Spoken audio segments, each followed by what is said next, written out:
Assalamualaikum warahmatullahi wabarakatuh. Bismillahirrahmanirrahim. Alhamdulillahi rabbil alamin. Wassalatu wassalamu ala asyrafil anbiya wal mursalin Muhammadin wa ala alihi wa sahbihi ajmain. Amma ba'd. Qala Allah ta'ala fi kitabil karim. A'udzu billahi minasyaitonir rajim. Ya ayyuhalladzina amanu taqullaha haqqa tuqatih. Ittaqullaha haqqa tuqatih wa la tamutunna illa wa antum muslimun. Shadaqallahul azim. Kaum muslimin wal muslimat rahimakumullah. Kita patut bersyukur pada Allah Subhanahu wa taala lantaran sampai saat ini kita masih diberi kesempatan oleh Allah menambah amal soleh kita lewat aktivitas kita sehari-hari, termasuk lewat kajian-kajian dimanapun kita berada. Kali ini saya mau menyampaikan sebuah tausiah. Kami beri judul Bersama Al-Quran Bisa Hidup Bahagia Sejahtera. Kaum muslimin wal muslimat rahimakumullah, menjadi dambaan kita bersama ketika kita menjalani kehidupan di dunia ini untuk menggapai cita-cita, yaitu suasana hidup yang bahagia sejahtera. Itu bisa dicapai manakala kita harus selalu bersama Al-Quran. Karena Al-Quran diturunkan oleh Allah untuk kepentingan mengawal kehidupan kita di dunia ini, lebih-lebih di akhirat nanti. Sementara kita batasi, Quran bisa mengawal kehidupan kita di dunia sehingga mencapai bahagia dan sejahtera. Dalam surat As-Sadd ayat 29, di sana Allah memberikan informasi kepada kita. A'udzubillahi minasyaitonir rajim. Kitabun anzalnahu ilaika mubarak. Ada kata-kata atau kalimat mubarak. Liyadzakkuru ayatihi walitadzakkaru ulul albab. Begitu juga kalimat mubarak terdapat dalam surat Al-An'am ayat 92. Wa hadza kitabun anzalnahu mubarak.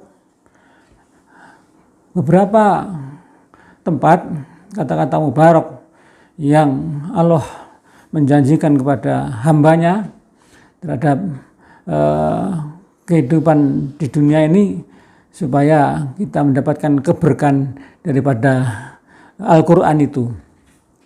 Nah, untuk itu kita mengacu kepada firman Allah dalam Quran surat Al-Fatir, surat yang ke-35 ayatnya 29.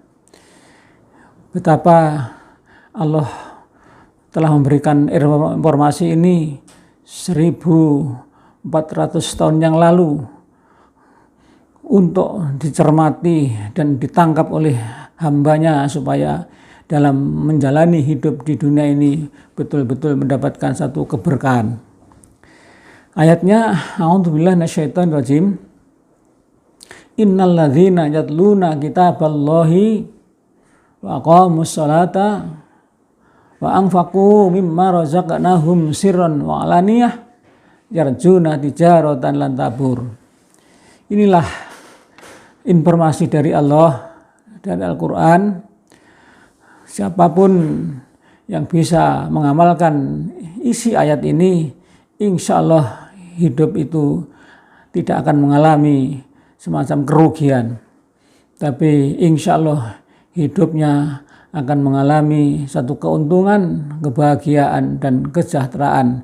Apapun profesi yang dilakukan oleh hamba Allah yang semangatnya mempelajari dan mencermati serta mengamalkan ayat ini, insya Allah janji Allah tidak mungkin akan dibelanjani. Janji Allah pasti akan ditepati.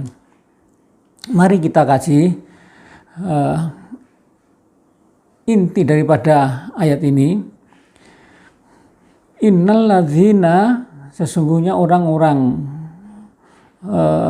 dengan berjumlah banyak, yatluna, yang sama-sama melaksanakan atau mengamalkan, membaca Al-Quran yang dinamakan kitab Allah itu. Innalladzina yatluna kitaballahi, sungguhnya orang-orang yang selalu membaca kitab Allah Al-Quran secara istiqomah, kontinu, terus menerus melakukannya. Wa aqamus shalah, dan menjaga sholatnya, dalam artian selalu melaksanakan sholat wajib dengan berjamaah dan dilaksanakan pada awal waktu supaya mendapatkan keafdolan atau amalan yang afdol yang muncul dari amalan sholat itu. Kemudian wa'anfaqu mimma razaqnahum, dan berinfak, bersedekah secara rutin maupun secara berkala terhadap rezeki yang oleh Allah diamanatkan pada mereka, sirron wa alaniyah, baik itu secara rahasia maupun secara terang-terangan. Yarjuna tijaratan lan tabur, Allah memberikan satu pernyataan dalam akhir ayat ini adalah orang-orang yang mengamalkan 3 amalan itu selalu menghendaki, pernah mengharapkan tijarah, itu perdagangannya, bisnisnya, pekerjaannya, profesinya, lan tabur, tidak akan mengalami kerugian. Kaum muslimin wal muslimat rahimakumullah, ayat ini cukup strategis, ayat ini cukup menjanjikan manakala hamba Allah mau mengamalkannya. Sementara urutan pertama apa yang harus diamalkan di dalam ayat ini adalah innalladzina yatluna kitaballah. Persoalan membaca Al-Quran, syukur bagi kalau tidak berhenti kepada sekedar membaca atau tadarus. Membaca atau tadarus saja terhadap Al-Quran itu secara rutin, maka sudah bisa dijadikan sebagai persyaratan untuk menjamin kehidupan ini menjadi sejahtera, tidak bangkrut dan tidak rugi. Lagi-lagi persyaratan pertama yang didahulukan oleh Allah dalam ayat ini, dalam konteks ayat ini adalah yatluna kitaballahi, membaca Al-Quran secara rutin. Nah, rutinnya inilah yang barangkali perlu diperjuangkan oleh siapapun hamba Allah yang mendaki hidupnya itu diberkahi oleh Al-Quran. Sebagaimana di awal tadi saya sampaikan bahwa memang kitab Allah diturunkannya Al-Quran itu kepada engkau Muhammad dan kepada umatmu ya Muhammad, mubarakun, yang akan mendatangkan keberkahan di dalam kehidupan itu.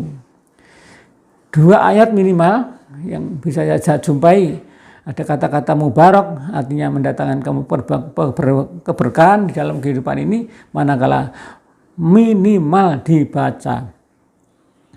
Seakan-akan kita berprinsip tiada hari tanpa membaca Al-Quran. Katakanlah atau taruhlah kita menjadwal membaca Al-Quran itu ketika kita selesai sholat subuh, belum ada aktivitas apa-apa, lalu Quran kita dahulukan. Kemudian yang kedua, selesai sholat maghrib, kita pegang Al-Quran, kita baca Al-Quran itu sebelum kita ada aktivitas yang lain. Artinya apa? Kita mendahulukan komunikasi dengan Allah, kita mengutamakan berkomunikasi dengan Allah dengan lewat Al-Quran, dialog dengan Allah Subhanahu wa Ta'ala. Ini merupakan syarat yang pertama dan utama yang harus dilakukan oleh hamba Allah kalau menghendaki hidupnya itu adalah bahagia dan sejahtera. Menilik kalimat-kalimat mubarak di ayat-ayat yang lain disebutkan bahwa Al-Quran memang diturunkan oleh Allah mengawal kehidupan di dunia ini menjadi berkah, sehingga dengan demikian hidup kita menjadi berkah. Itu yang pertama. Tidak cukup satu persyaratan.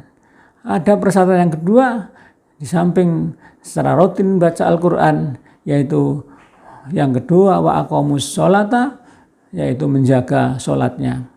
Sesuai dengan contoh Nabi ketika kita melaksanakan sholat jamaah, yang laki-laki atau kaum laki-laki melaksanakan sholat itu berjamaah di masjid, itu dalam keadaan normal, tidak sebagaimana yang kita alami sekarang ini ketika kita berada dalam suasana pandemi corona itu. Nah, ada pengecualian.